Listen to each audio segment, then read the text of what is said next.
सरकार इस बात से डरी हुई है कि किसान उनसे नाराज हैं, विपक्ष एकजुट हो रहा है, इसी वजह से आप लोग ये सब कह रहे हैं?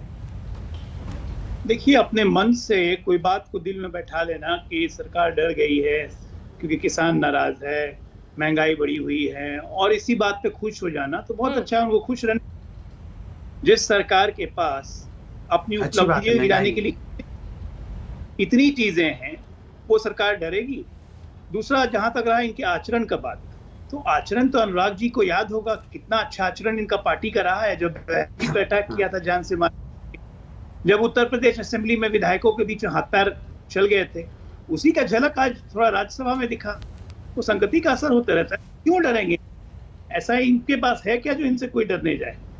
सवाल इस बात का नहीं है। सवाल इस बात का है कि जब राहुल गांधी आज कश्मीर गए थे, अच्छी बात है कश्मीर गए थे, कश्मीरी पंडित भी अपने आप को कहा, चलिए ठीक है, वो भी मान लेते हैं, जवाहरलाल नेहरू के नाती हैं, बिल्कुल कश्मीरी पंडित है, तो क्या अपना घर कोई किसी को दे देता है?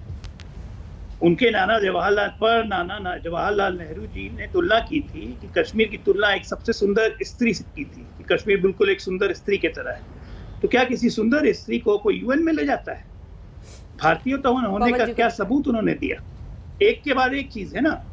आपने 1/3 कश्मीर छोड़ दिया पाकिस्तान के पास, किसकी गलती थी? तो ये सब चीज राहुल गांधी तो ठीक कर सकते थे। 10 साल वो सत्ता में थे, मनमोहन सिंह प्रधानमंत्री थे जब वो एक्टिव पॉलिटिक्स में आ गए थे।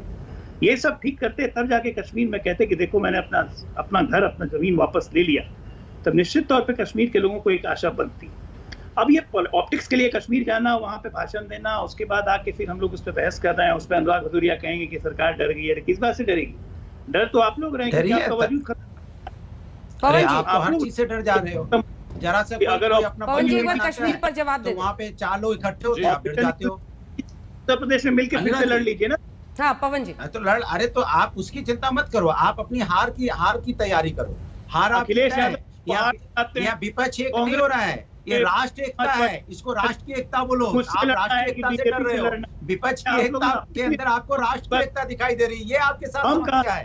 इसीलिए आपसे बोला था कि आपके वेद पुराण में क्या रखा है? शक्ति कलयुग में जब विपक्ष के खिलाफ ये सब शक्ति एक साथ इकट्ठी हो रही है, और आपको स्काइप पर हैं दोनों, एक साथ बोलिएगा, आवाज नहीं आएगी। ठीक है भदौरिया जी, बात पूरी कीजिए जल्दी।